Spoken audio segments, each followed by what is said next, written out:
Of audit. हमने एक audit की जर्नी पे निकले हैं। फर्स्ट ऑफ ऑल हमने देखा कि ऑडिट कहां से शुरू हुआ है, उसके बाद उसके ऑब्जेक्टिव्स देखे। ऑब्जेक्टिव में हमने डिटेल में देखा सेकेंडरी ऑब्जेक्टिव, फ्रॉड के रिलेटेड, एरर्स के रिलेटेड। बट ये जो भी पढ़ा, पर सर ऑडिट क्यों करवाना जरूरी है, क्या उससे कुछ बेनिफिट होता है, क्यों? हाँ, हम कॉमर्स के बंदे हैं ना, तो अगर बेनिफिट होगा तो ही हम काम करवाएंगे, नहीं तो हम काम नहीं करवाएंगे। तो जी हाँ, ऑब्वियसली यहां से ऑडिट से कुछ ना कुछ एडवांटेजेस होते हैं। तो यहाँ पे एडवांटेज सिर्फ एक या दो लोगों को नहीं होते, एडवांटेज बहुत सारे लोगों को होते हैं। तो फर्स्ट ऑफ ऑल यहाँ पे मैंने एडवांटेज के 3 पार्ट कर दिए हुए हैं। फर्स्ट वाला जो पार्ट आएगा वो बिजनेसमैन को कैसे बेनिफिट होता है, अगर बुक्स ऑफ अकाउंट्स का ऑडिट करवाया तो बिजनेसमैन को कैसे बेनिफिट होता है। सेकंड नंबर पे हम बात करेंगे इन्वेस्टर्स को क्या बेनिफिट होता है अगर बुक्स ऑफ अकाउंट्स का ऑडिट रेगुलरली करवा रहे हैं तो। एंड देन आफ्टर कंसीडर करेंगे अदर बेनिफिट, और क्या क्या बेनिफिट हो सकते हैं उसके बारे में हम बात करेंगे। तो आइए चलो स्टार्ट कर दे। First of all advantage for businessman. Businessman को क्या एडवांटेज हो सकता है?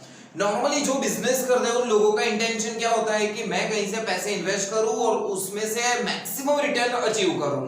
इट मींस उनका गोल सिर्फ और सिर्फ प्रॉफिट अर्न होता है। बट प्रॉफिट करने के लिए उनको पैसे की जरूरत होती है। तो कभी कभी क्या होता है कि कोई पर्टिकुलर पर्सन है या ग्रुप ऑफ पर्सन है, वो कहीं से फंडिंग नहीं क्रिएट कर पाते। तो यहाँ पे सबसे पहले आपको बेनिफिट ये मिल जाएगा कि getting loans from banks and financial institution. अगर आपके बुक्स ऑफ अकाउंट ऑडिटेड है और वो वहां पे जाके बैंक में अगर सबमिट करेंगे तो उसको एक रेप्यूटेड क्रिएट होगा और वहां से इजीली आपको लोन मिल जाएगा। या तो वो बैंक हो या तो फाइनेंशियल इंस्टीट्यूशन, आपको इजीली वहां से लोन मिल जाएगा। सेकंड नंबर पे बेनिफिट होगा detection and prevention of error and fraud.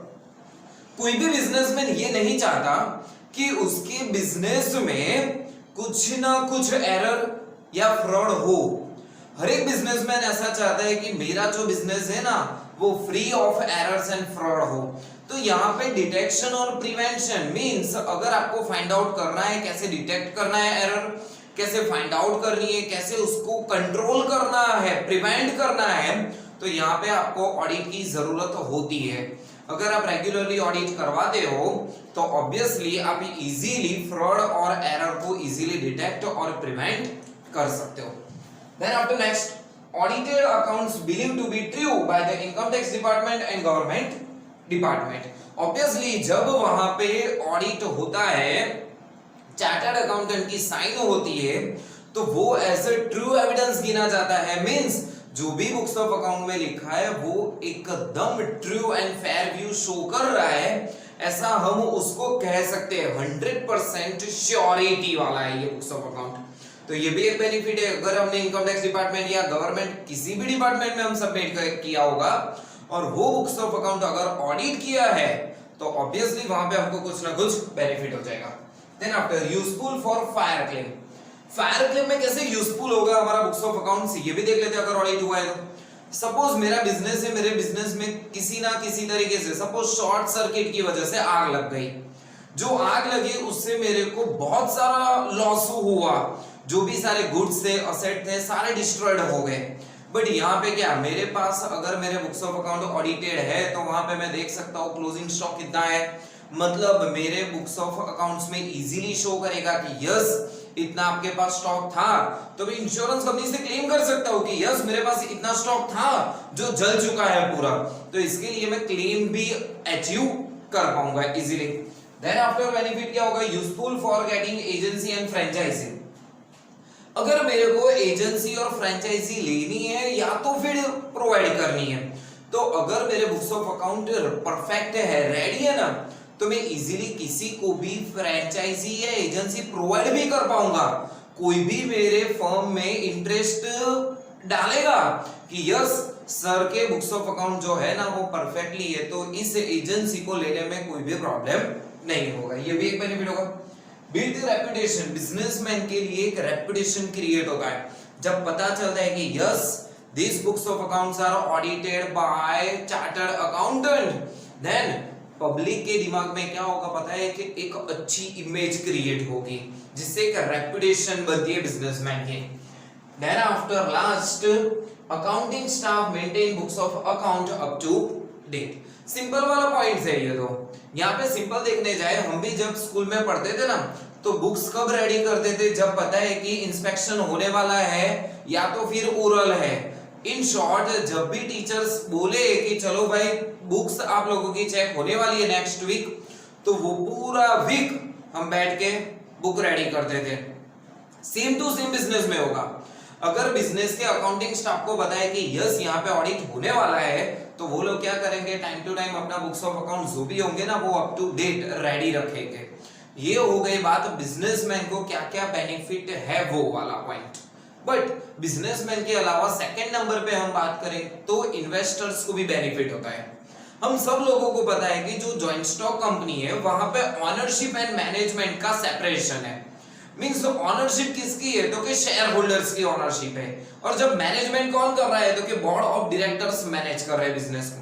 तो ऑब्वियसली जो पैसा लगा है वो कैसा लगा है, क्या बोर्ड ऑफ डायरेक्टर्स का पैसा लगा है, तो कि नहीं, शेयर होल्डर्स के पैसे लगे हैं। तो शेयर होल्डर्स को पता होना चाहिए उनके पैसे कहां हैं, उनके पैसे सेफ है कि नहीं।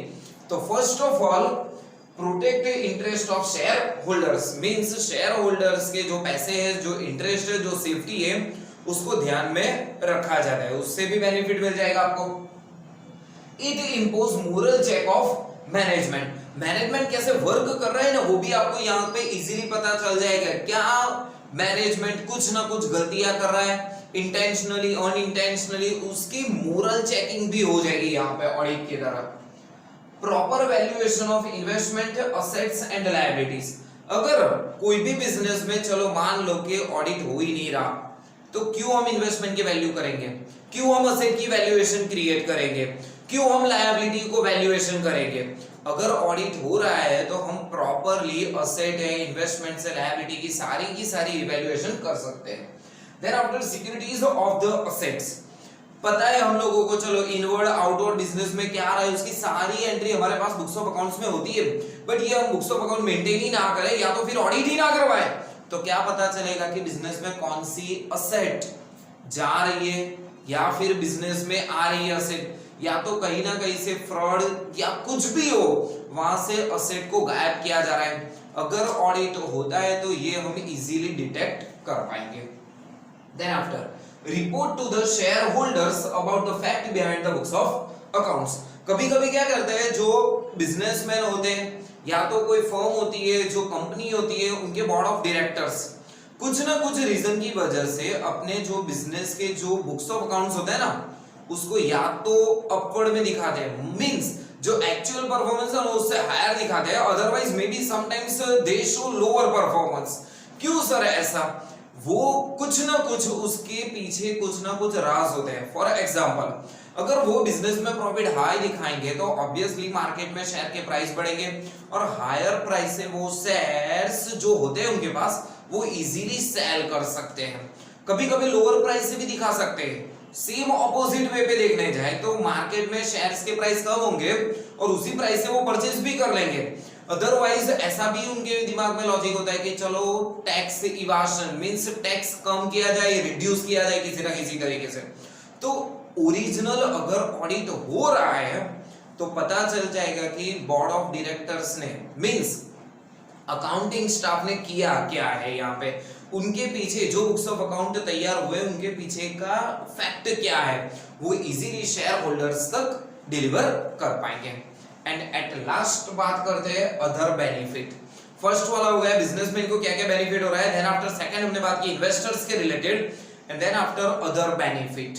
दूसरे ऐसे लोग भी है जहां पे दूसरे लोगों को भी बेनिफिट होता है। फर्स्ट वाला facility for fixation of purchase consideration of business. कुछ ना कुछ रीजन की वजह से ऐसा हो रहा है कि चलो मैं खुद का बिजनेस सोल्ड कर रहा हूं, बट कितने में सोल्ड आउट करूं, क्या प्राइस रखूं उसकी, तो प्राइस डिसाइड करने के लिए मींस परचेज कंसीडरेशन डिसाइड करने के लिए मेरे को बुक्स ऑफ अकाउंट्स चाहिए। और जब तक बुक्स ऑफ अकाउंट प्रॉपरली नहीं होंगे, ट्रू एंड फेयर नहीं होंगे, तो उसके ऊपर से मैं परचेज कंसीडरेशन सही से नहीं फाइंड आउट कर पाऊंगा। बट मेरे books of account audited, that means 100% surety वाला है कि 100% true and fair view show कर रहे हैं, तो यहां से मैं इजीली अपना पीसी फाइंड आउट कर सकता हूं। Then after second reduce the chances of dispute among the partners. Partners के बीच में जो कुछ डिस्प्यूट हो रहा है, कुछ ना कुछ मिसअंडरस्टैंडिंग हो रही है, बट बुक्स ऑफ अकाउंट में से अगर हमने ऑडिट करवाया तो ऑब्वियसली वहां पे क्लियर हो जाएगा कि यस, जो सही है, जो गलत है वो गलत है। इजीली जो भी कुछ डिस्प्यूट हो रहा है या मिसअंडरस्टैंडिंग हो रही है कुछ प्रॉफिट शेयरिंग के रिलेटेड, तो वो चार्टर्ड अकाउंटेंट इजी सॉल्व कर पाएंगे। Then after facilitate for a proper valuation of assets and liability. Same point, यहाँ पे मैंने बात की वैल्यूएशन की, प्रॉपर वैल्यूएशन वही है, फैसिलिटी मिल सकती है हमको। क्यों? जब भी ऑडिटर आएगा तो ऑडिटर क्या करेगा, खुद रिवैल्यूएट करेगा। प्लांट एंड मशीनरी होगा, कुछ भी असेट्स होगी, लायबिलिटीज होगी, उसकी खुद रिवैल्यूएशन करेगा, तो ऑब्वियसली उसको फैसिलिटी मिल जाती है ऑडिट से कि हमारे जो बुक्स ऑफ अकाउंट में असेट्स और लायबिलिटीज है वो प्रॉपर वैल्यू से शो की गई है। Then after helpful for valuation of goodwill and shares. कभी-कभी अगर मैं वही बात करूं, अगर मेरे को बिजनेस सोल्ड करना है तो बिजनेस सोल्ड में एक असेट्स भी होती है जो गुडविल है, बट जो गुडविल होती है उसकी गुडविल की वैल्यूएशन कैसे फाइंड आउट करा, on the basis of profit, may be on the basis of assets. तो वो प्रॉफिट, वो असेट, सही वैल्यू तो होनी चाहिए ना उसकी, तो इसीलिए ऑडिट हेल्पफुल है for determining the valuation of goodwill and shares. Facilitate listing of share in a stock exchange. Stock exchange में अगर शेयर की प्राइस सही से शो करनी है, जो अप डाउन हो रहे हैं उसको सही से मैनेज करना है, तो भी यहाँ पे आपको ऑडिट जो है वो बेनिफिट कर देगा। And then after at last it settle the dispute of workers regarding wages and bonus. कभी-कभी क्या होता है कि कोई फर्म है अपने वर्कर्स को टाइम टू टाइम पेमेंट नहीं कर पा रही, तो जो यूनियन लीडर होता है, यूनियन लीडर अपोज करते हैं, मे बी दिवाली के टाइम पे अगर बोनस नहीं मिलता तो भी वो लोग अपोज करते हैं, बट जो मैनेजमेंट है वो मैनेजमेंट उनको कन्विंस कर पाए कि यस, इस साल बिजनेस का जो पोजीशन है वो बहुत ही खराब है, हम पेमेंट नहीं कर पा रहे हैं, लेकिन 1 2 3 महीने में हम आपको इजीली पेमेंट कर पाएंगे। तो देख सकते हो कि आप पिछले 3 महीने का आपको बुक्स ऑफ अकाउंट आपको सबमिट कर देंगे, पर वो बुक्स ऑफ अकाउंट जो यूनियन लीडर है या वर्कर्स को कैसे अंडरस्टैंड होगा? ऑब्वियसली उन लोगों को समझ में नहीं पड़ता कि क्या हो रहा है बुक्स ऑफ अकाउंट्स में, बट जब चार्टर्ड अकाउंटेंट की साइन होती है वहां पे चार्टर्ड अकाउंटेंट जो ऑडिटर होते हैं वो इजीली उनको एक्सप्लेन कर पाते हैं, यस, जो भी बुक्स ऑफ अकाउंट में है वो ट्रू है, मींस पिछले 3 महीने से बिजनेस में प्रॉफिट नहीं हो रहा, लॉस हो रहा है, तो हम आपको पेमेंट नहीं कर पा रहे। तो ये भी ऐसे कुछ डिस्प्यूट है, तो डिस्प्यूट को सॉल्यूशन में कन्वर्ट करने के लिए बुक्स ऑफ अकाउंट अगर ऑडिटेड है तो आपको ये भी हेल्पफुल रहेगा। तो ये आज का एक छोटा सा टॉपिक था, एडवांटेज ऑफ ऑडिट, जो हमने 3 पार्ट में डिवाइड कर लिए। फर्स्ट ऑफ ऑल हमने देखा बिजनेसमैन को क्या बेनिफिट हो रहा है, सेकंड वन देखा हमने इन्वेस्टर्स को क्या बेनिफिट हो रहा है, एंड देन आफ्टर अदर्स। तो ये था आज का पूरा session, the advantage of auditing. इसके रिलेटेड कुछ भी क्वेरीज हो, कुछ भी डाउट्स हो, ऑडिट के रिलेटेड कोई भी टॉपिक चाहिए तो आप नीचे कमेंट सेक्शन में शो कर सकते हो। तब तक ऑल द बेस्ट।